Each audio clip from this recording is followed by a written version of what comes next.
In light of the immense historical consequences of false flag operations, one might assume that they would be the subject of continual and extensive study by journalists and scholars. Yet, if anything, the opposite is true. False flags remain one of the biggest taboos in journalism. In order to sidestep the issue and deep politics as a whole, many journalists and academics have created a workaround. They call it conspiracy theory. How much would you attribute the increase in conspiratorial thinking to that red line? There has been an explosion of conspiracy theories flying fast and furious over the internet. Those conspiracy people. A lot of the conspiracy theories, of course, 9/11 conspiracy theory goes back to the Bush era. I'm Jesse Ventura, and this is Conspiracy Theory. Well, conspiracy mongering. Fringe conspiracy theorists. Conspiracy theorists. The people who foment conspiracy theories, crazy conspiracy theories, full-blown American conspiracy theories. Conspiracy theories are a great American pastime. And not all of them are on the right. There's plenty on the left as well. Never told a soul about it. In fact, they engaged in a vast conspiracy. You get accused of being a conspiracy theorist. Speculation, conspiracy theories. Let us never tolerate outrageous conspiracy theories. Painting this type of picture only feeds the delusions of those who wear tinfoil hats around their house. You know, there have always been crazy people who gravitate, if they have schizophrenia, who gravitate toward conspiracy theories. Those true believers in the mystic power of New Age crystals, spirit channeling, of people who talk to trees. Now, I don't consider myself a conspiracy buff at all, but when they get a lot of coincidences, I get a little suspicious. How does this term conspiracy theory get used, and what are the purposes that it's used for? Conspiracy theory is a little bit like the word propaganda, and it's used specifically to discredit someone and to say, in effect, you're nuts, you're making it up, or you don't know you don't have knowledge about this, or that you're irrational. That's the description of a conspiracy theory. So that is a very effective way, and frequently used in the mass media and by media commentators and reporters as a means of discrediting points of view that they don't agree with. Conspiracy theory is a term that's used whenever anybody ascribes conscious intent to people with power. So I can say to you that school teachers are concerned about their salaries, and they're organizing, and they're threatening a strike, and they're pressuring. I can say to you that farmers are doing this and looking for subsidies and facing certain policies. But the minute I say to you that the very people at the top, the plutocracy, the very rich and powerful, the ones who own most of America, that they are consciously pursuing power and wealth, someone will come along and say, what do you have, a conspiracy theory? Or they'll say, oh, you're cynical or you're paranoid. Their view is that stuff just happens. Things just happen, unintended consequences, or our leaders are stupid and they're jerks, or they're confused and they don't know any better. And of course, the critic knows much better than everybody else. People who operate in this world operate with intent. There's no such thing as imperialism without imperialists. There's no such thing as capitalism without capitalists. There's no such thing as rulers who are somnambulists who walk around in their sleep. You watch out for your interests. You watch out and you make calculations. What makes you think that David Rockefeller doesn't? What makes you think that the people at the top don't do it? And what makes you think they don't collude and organize? Or what do you think? You have a group of people who sit around in a room and they plan this? And I always say, oh no, God, they don't sit around in a room. They meet on carousels and they go up and down in merry-go-rounds, or they meet skydiving and they hold hands and they argue. Of course they sit in rooms. Where the hell else are they going to meet?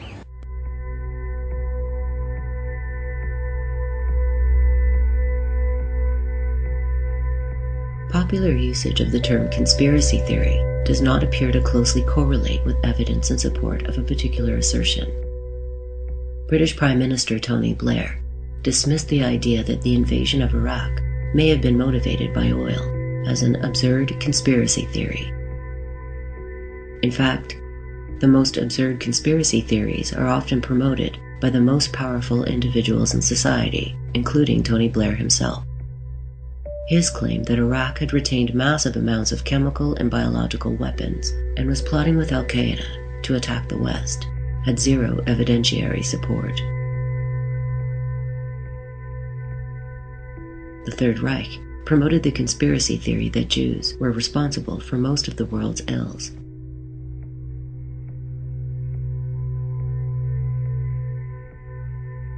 During the Cold War, American policy planners claimed that the Kremlin was engaged in a worldwide communist conspiracy, even while their own intelligence reports suggested the opposite.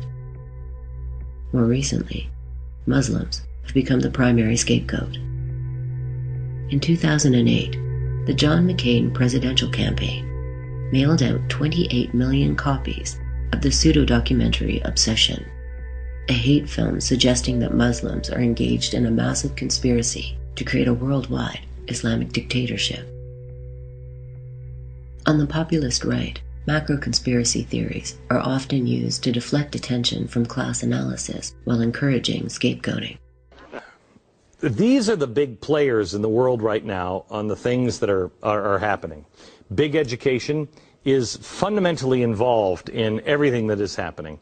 Soros, the Tides Foundation, Open Society.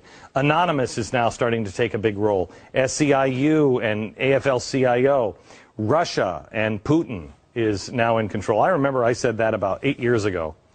And I said, he's going to come roaring back.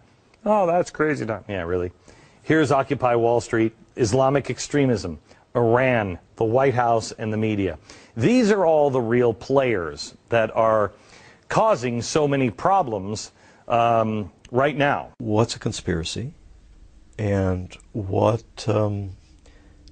is everything that somebody says happened? Does that mean that that's actually happened? Some of the stuff that people believe about the CIA, or the national security state, or Jews, or black people, or Wall Street, or, you name it, liberal media, right-wing media.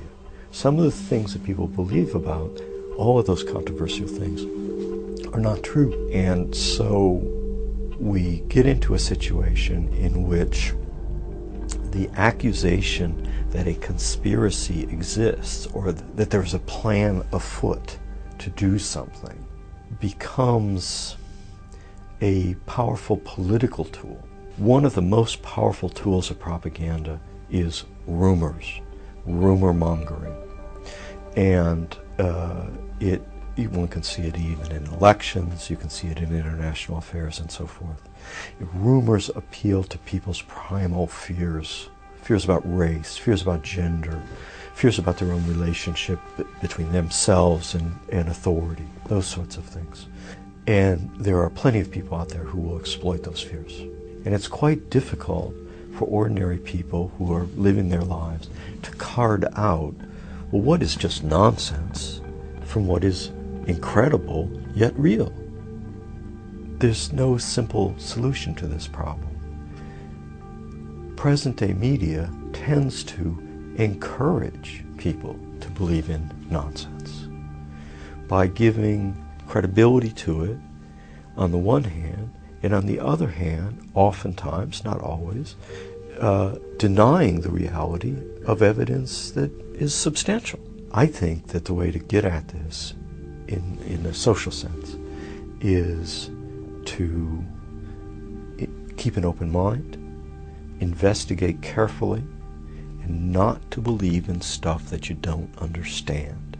We as scholars, teachers, media people, just as ordinary citizens, should not propagate stuff that they don't understand or that they don't have factual support for. The term conspiracy theory is a very interesting one. It is, of course, applied to almost anything that's perceived as threatening, any kind of broader attempt to explain specific events. There certainly are people and elements out there that create these explanations for everything, and those are potentially dangerous because they do lead to scapegoating.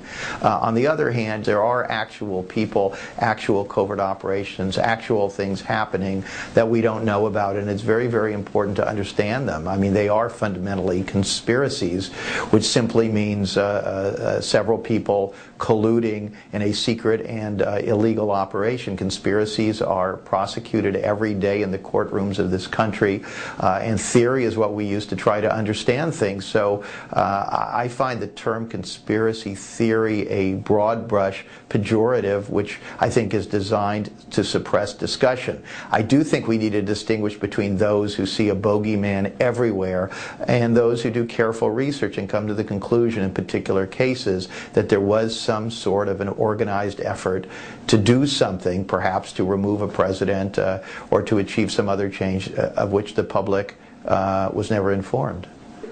If you're going to look and say, you know, it's structures and systems that run the world, you have to realize that there are trapdoors in these structures and systems, and that not all of the structure, not all of the system is visible in the public record. And that's where we come back to what I say about deep politics and a deep state. We have to acknowledge that there are processes going on that are not finding their way straight away into newspapers and history books. And it's so interesting that America can see that about other countries, just has problems seeing it about itself.